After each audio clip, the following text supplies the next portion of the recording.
¿Qué tal, amigas y amigos? Muchísimas gracias por acompañarnos como siempre en Entrevista a Venevisión. Ya estamos listos para iniciar nuestra conversación con el invitado del día de hoy. El invitado del día de hoy es noticia porque recientemente lanzó su nombre como aspirante a la presidencia de Venezuela. Estamos con el exgobernador del estado Táchira, César Pérez Vivas. Gracias por estar con nosotros en Entrevista a Venevisión. Gracias a ti, Andreina, y a Venevisión por esta oportunidad de enviar un saludo y un mensaje a los venezolanos que aspiran a un cambio, que aspiran a mejorar su calidad de vida y para lo cual estamos dando un paso al frente en la dirección de construir una unidad de la sociedad democrática venezolana que permita construir una alternativa válida, fuerte, decidida para el cambio político que Venezuela necesita. Pérez Vivas, el anuncio de su candidatura sorprendió la semana pasada porque tenía rato ya alejado de la vida política. Quisiera saber cuál fue la motivación que tuvo usted en lo personal para poner su nombre al servicio de la candidatura, sobre todo considerando la cantidad de candidatos que hay hoy en toda la oposición venezolana, que supera los 40 candidatos. ¿Qué motivación personal y qué motivación particular tiene usted para poner su nombre como candidato? Yo diría que hay dos elementos fundamentales. El primero, el dolor que me produce ver este país en la situación de tragedia en la que estamos. Ver a las madres llorar la partida de sus hijos. Ver a nuestros compatriotas morirse en la selva del Darién. Ver a los maestros, a los jubilados, a los pensionados luchando porque esta administración de Maduro le ha confiscado el salario, la jubilación, la calidad de vida a los venezolanos. Entonces, esa situación nos obliga a dar un paso al frente, nos obliga a no mantenernos indiferentes ante la tragedia que vive la nación venezolana.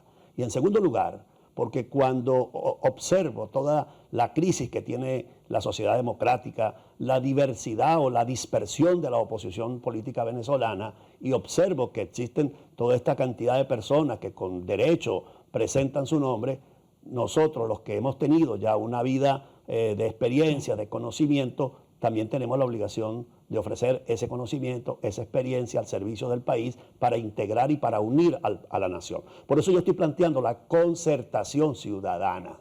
Esa es su propuesta central. Ese es un eje temático fundamental. ¿Por qué? Porque nuestros partidos democráticos, políticos, que deberían ser la herramienta fundamental para el cambio, están sumidos en unas grandes crisis políticas. Hay una judicialización de los partidos, hay conflictos en todas las organizaciones. Y lo que ocurrió en Chile, por ejemplo, que hubo una concertación de partidos para recuperar la democracia, en Venezuela no será suficiente. Es importante, sí, pero no suficiente. ¿Cómo puede ser definitivamente fuerte la sociedad y el movimiento que derrote al socialismo del siglo XXI?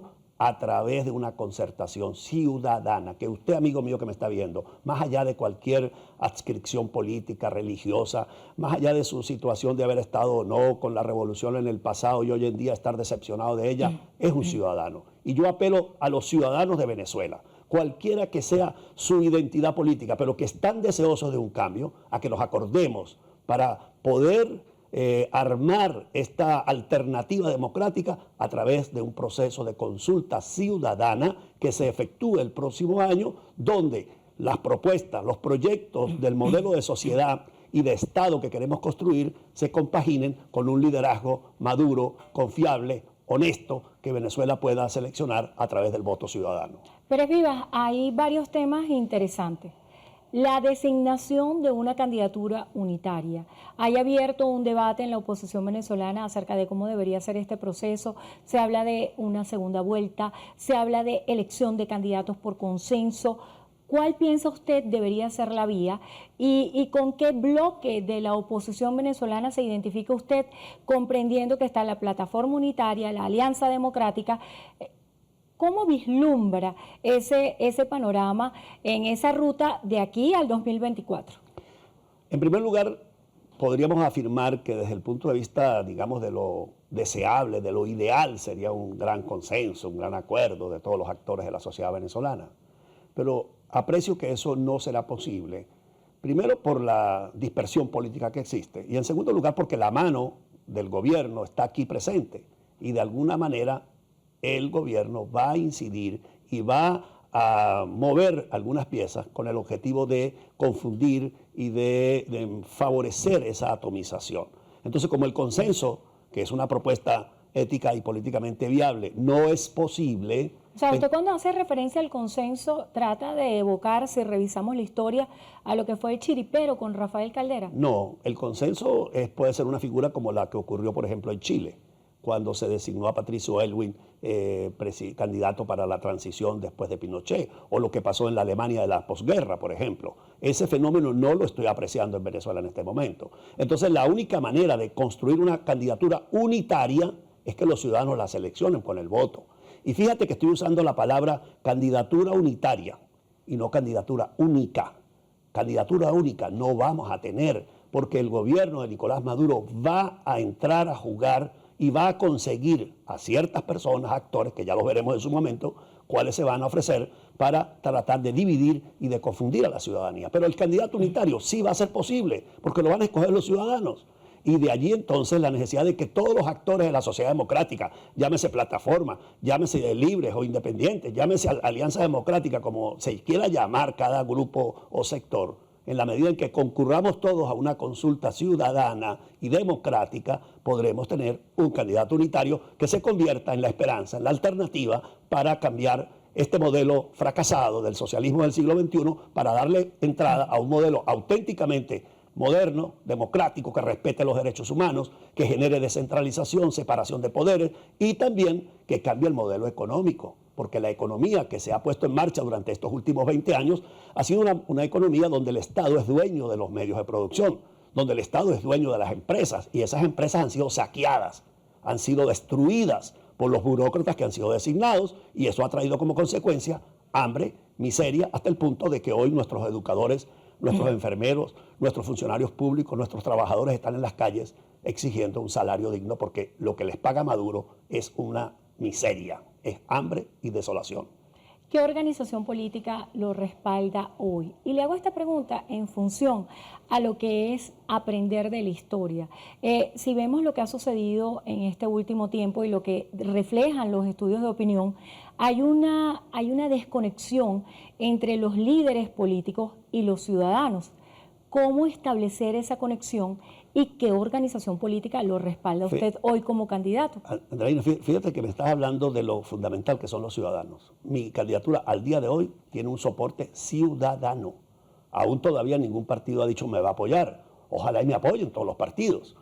Yo soy un hombre que anda buscando el acuerdo, la unidad de la nación venezolana, y los partidos son herramientas importantes. Ahora, los partidos están ahorita en su debate, pero mientras eso ocurre, yo estoy por Venezuela ya, visitando la nación, invitándolos a todos a que se sumen a un proyecto de concertación, de acuerdo, de entendimiento, donde el ciudadano esté por encima. No es la hora de los partidos, Andreina, es la hora de Venezuela. Vamos a guardar las banderas blancas, verdes, azules, y vamos a sacar la bandera tricolor de Venezuela. En este momento lo fundamental es la madre que sufre porque su hijo se fue. En este momento es el profesor que no tiene para comer, el trabajador que no le alcanza el salario, el ama de casa que no puede hacer el almuerzo porque se fue la luz. A esta hora hay muchas regiones de Venezuela que no tienen electricidad. Entonces, ese es el ciudadano que tiene que estar por encima de cualquier situación partidista.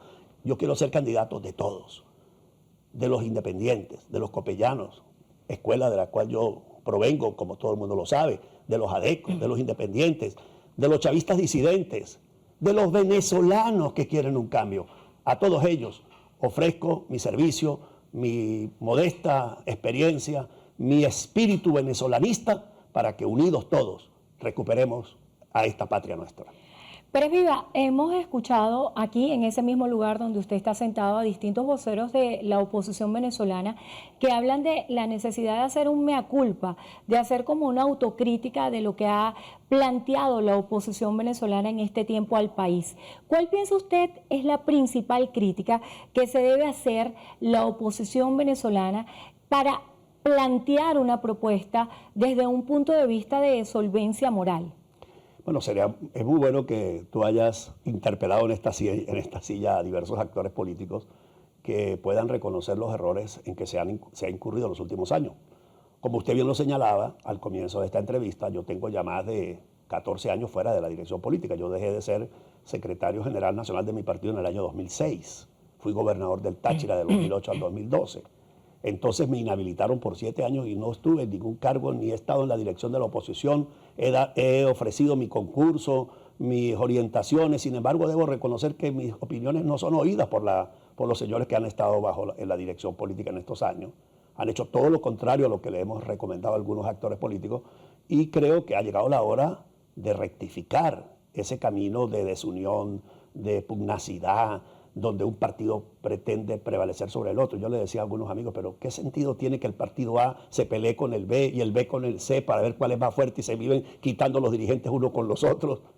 Cuando aquí en la dirección del país hay un partido, el Partido Socialista Único de Venezuela, que está arruinando, que ha arruinado a la nación. Entonces, por eso mi tesis es, señores, vamos a bajar las banderas partidistas y vamos a poner arriba a Venezuela primero. Pongámonos en los zapatos de la madre que está hoy sufriendo porque su hijo no puede ir no puede llevarlo a un hospital, porque no tiene cómo curarlo. El drama de que no hay agua potable en el 80% de Venezuela. Esos son los temas que nosotros tenemos que abordar, y luego, cuando ya recuperemos, digamos, una nueva etapa de la vida venezolana, cuando haya un cambio político en el país, habrá que hacer un sistema de partidos bien hecho, donde los partidos vuelvan a ser instituciones y no franquicias personales que se colocan en el mercado electoral, porque hoy en día el actual sistema político, el actual sistema electoral venezolano establece una especie de feria de tarjetas.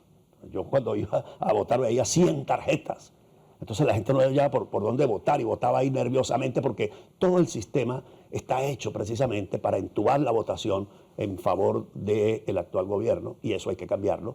Y por eso estamos en esta lucha, porque tenemos el conocimiento, la experiencia de cómo podemos abordar ese cambio. Y yo propongo 3 líneas claves que las quiero resumir antes de terminar. Yo que justamente quería preguntarle acerca de eso, el programa de gobierno, el proyecto con el cual usted quiere convocar a los ciudadanos a que se sumen a esa iniciativa que usted está planteando a partir de su nombre. Fíjate que yo parto de la tesis de un proyecto de gobernabilidad que es distinto a un programa de gobierno. El proyecto de gobernabilidad es para una Venezuela 50 años. El programa de gobierno es para un periodo apenas.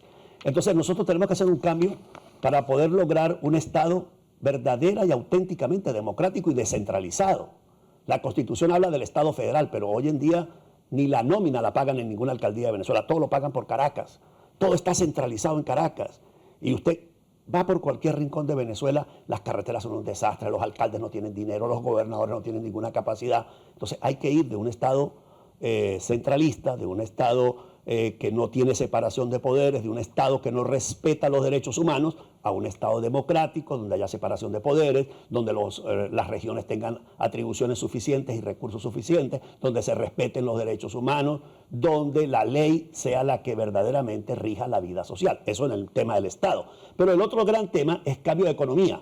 Economía donde el Estado es dueño de los medios de producción, por una economía de mercado que respete la propiedad privada y la iniciativa privada. Y todo eso tiene que tener una línea transversal, la ética en la función pública. Lamentablemente se nos agotó el tiempo. Gracias por estar con nosotros en Entrevista a Venevisión. César Pérez Vivax, ex gobernador del estado Táchira, pero ahora debo presentarlo como aspirante a la presidencia de Venezuela. Así es, seré el próximo presidente de Venezuela, porque voy a ser primero candidato a la unidad. Seré el 8º tachirense que se siente en Miraflores. Anótelo ahí. Gracias por estar con nosotros y gracias a ustedes también por habernos acompañado. Hacemos una breve pausa. Al regreso, más de Noticiero Venevisión. Quédense allí que ya venimos.